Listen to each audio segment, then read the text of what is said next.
Video के first part में हमने समझा था कि कैसे USA granted profit contract strategy के थ्रू अपने सारे कंपनीज को मना लेती है कि वो लोग डिफेंस इंडस्ट्री में इन्वेस्ट करें। जैसे कि इस स्ट्रेटेजी के बाद फोर्ड अपने प्लांट को बॉम्बर्ड प्लांट में कन्वर्ट कर देता है। जनरल मोटर कार और ट्रक्स बनाना छोड़कर टैंकर्स और एयरक्राफ्ट बनाने लगती हैं। और उसके बाद यूएसए लगभग $2 बिलियन मैनहट्टन प्रोजेक्ट में इन्वेस्ट करता है। मैनहट्टन प्रोजेक्ट यूएसए का पहला न्यूक्लियर डेवलपमेंट प्रोजेक्ट था और उस समय का $2 बिलियन आज के $30 बिलियन के बराबर है। और उसके बाद यूएसए जापान की शहर हिरोशिमा और नागासाकी पर न्यूक्लियर अटैक करता है और वार खत्म हो जाता है। इसके बाद सबको लगने लगता है कि यूएसए अपने फोर्सेस को डिसबैंड कर देगा और डिफेंस लॉजिस्टिक्स में इन्वेस्टमेंट कम कर देगा और वेपन मैन्युफैक्चरिंग भी कम कर देगा। लेकिन उस समय यूएसए के पास वर्ल्ड की लार्जेस्ट नेवी थी और वर्ल्ड की लार्जेस्ट एयरफोर्स थी। और सबसे जरूरी बात, उस समय यूएसए का डिफेंस इंडस्ट्री यूएसए के टोटल जीडीपी में लगभग 40% कंट्रीब्यूट कर रहा था। और साथ ही दोस्तों यूएसए के 17 मिलियन पीपल, मतलब लगभग यूएसए की 13% पॉपुलेशन जॉब के लिए उस टाइम पर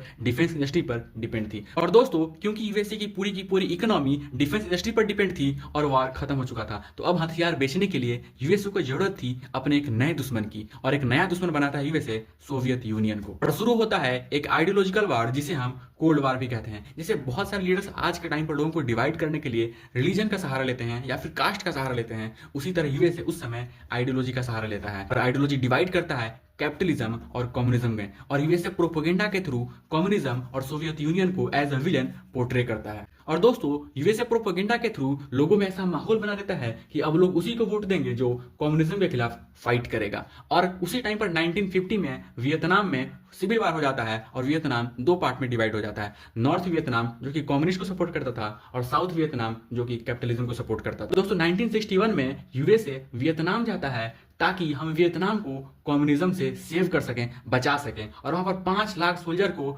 डिप्लॉय कर देता है और 10 सालों तक हर साल $50 to $90 billion Vietnam USA invest करता है। लोग मारे जाते हैं, लोग जलाए जाते हैं, पूरा का पूरा देश बर्बाद हो जाता है, लेकिन यूएसए पैसा छापता है। कैसे?